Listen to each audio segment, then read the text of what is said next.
Hello, everybody. I hope you enjoyed our Part 1 Teachers Tube channel education. In Part 1 of the lesson, we briefly discussed the meaning and concept of education.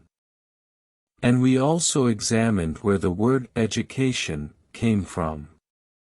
Further, we also tried to see what the term pedagogy mean.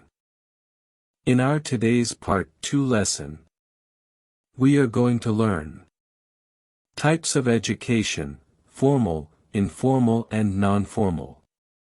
Hence, your attention and motivation for the lesson highly valued. Types of education.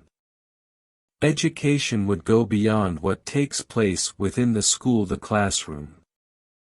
Individuals could get an education out of school. Education would be gained from one's experiences outside the school. Education can be categorized into three main types, namely, formal, informal, and non-formal. Each of these types will be discussed in the coming Teachers Tube 3 consecutive parts. Today we only examine what formal education is.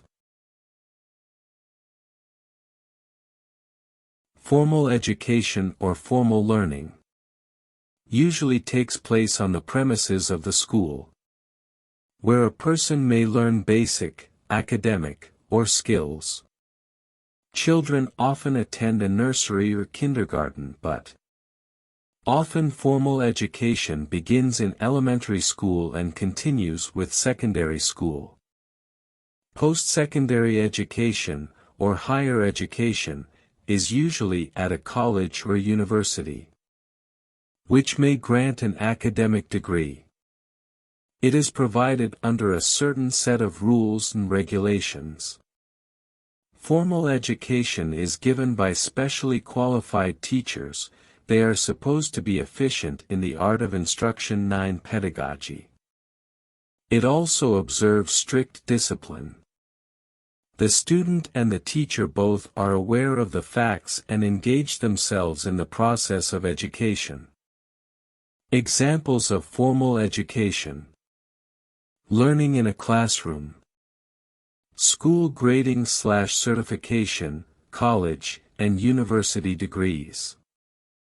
Planned education of different subjects, which have a formal syllabus or curriculum acquired by attending the institution.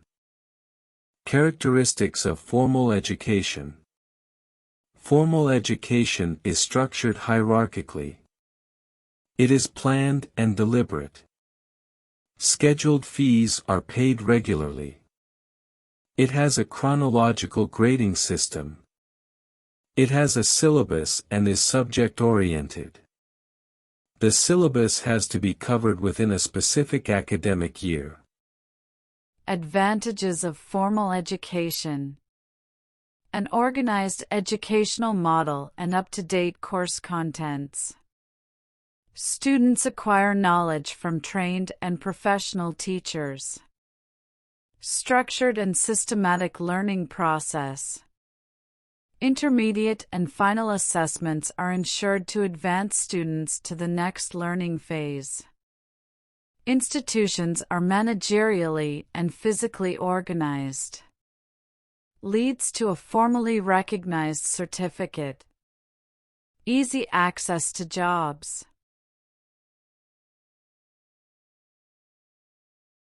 Disadvantages of formal education.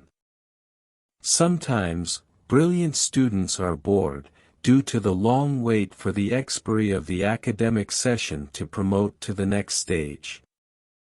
The chance of bad habits adoption may be alarming, due to the presence of both good and bad-mannered students in the classroom. Wastage of time, as some lazy students may fail to learn properly in spite of motivation by the professional trainers.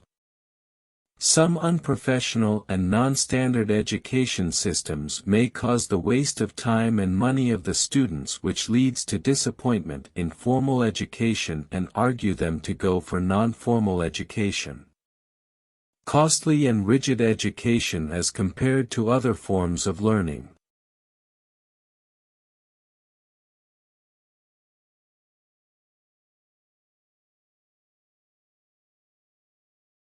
Dear audience, I hope so far so good. It is better to conclude today's lesson that mainly discussed formal education. In our next preparation, we will discuss the left two types of education. In view of not missing our program. Again, I would like to remind you.